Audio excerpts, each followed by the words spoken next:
Venezuela और Iran के बाद अब ग्रीनलैंड पर ट्रंप की नजर, दुनिया में बढ़ती बेचैनी। अमेरिका एक बार फिर वैश्विक राजनीति में हलचल बढ़ाने के केंद्र में आ गया है। वेनेजुएला में हस्तक्षेप और ईरान के खिलाफ आक्रामक रुख के बाद अब राष्ट्रपति डोनाल्ड ट्रंप ने ग्रीनलैंड को लेकर ऐसे संकेत दिए हैं जिसने यूरोप समेत पूरी दुनिया की चिंता बढ़ा दी है। ट्रंप ने साफ तौर पर कहा है कि ग्रीनलैंड पर अमेरिका का अधिकार होना चाहिए। यह बयान ऐसे समय में आया है जब वेनेजुएला को लेकर अमेरिकी कार्रवाइयों की अंतर्राष्ट्रीय स्तर पर तीखी चर्चा अभी थमी भी नहीं थी। ग्रीनलैंड डेनमार्क का स्वायत्त शासित क्षेत्र है और दुनिया का सबसे बड़ा द्वीप भी।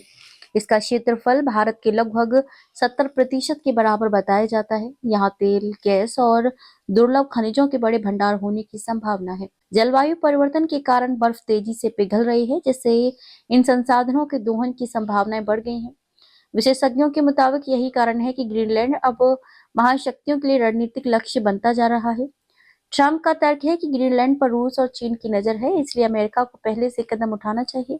इसी बीच खबर है कि नाटो में शामिल कुछ यूरोपीय देशों ने अपने सैनिकों को ग्रीनलैंड भेजने की तैयारी शुरू कर दी है।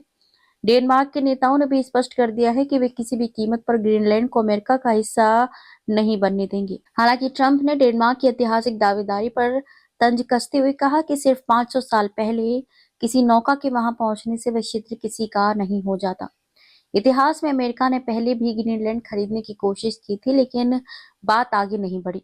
हाँ, 1951 में एक समझौते के तहत अमेरिका ने वहां सैन्य अड्डा जरूर बनाया था, जो आज भी मौजूद है। अब ट्रंप जिस तरह कब्जे जैसी भाषा का इस्तेमाल कर रहे हैं, उससे यूरोप में असहजता बढ़ रही है।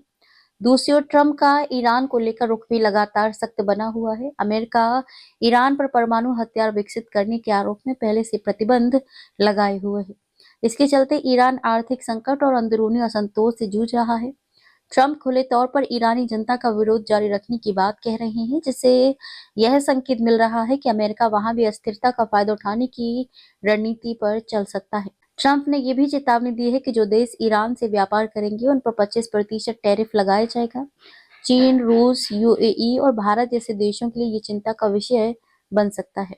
कुल मिलाकर ग्रीनलैंड से लेकर ईरान तक ट्रंप के संकेत दुनिया में एक बार फिर अस्थिरता की आशंका बढ़ा रहे हैं, जहां संयुक्त राष्ट्र जैसी संस्थाएं भी प्रभावी भूमिका निभाने में कमजोर दिख रही हैं।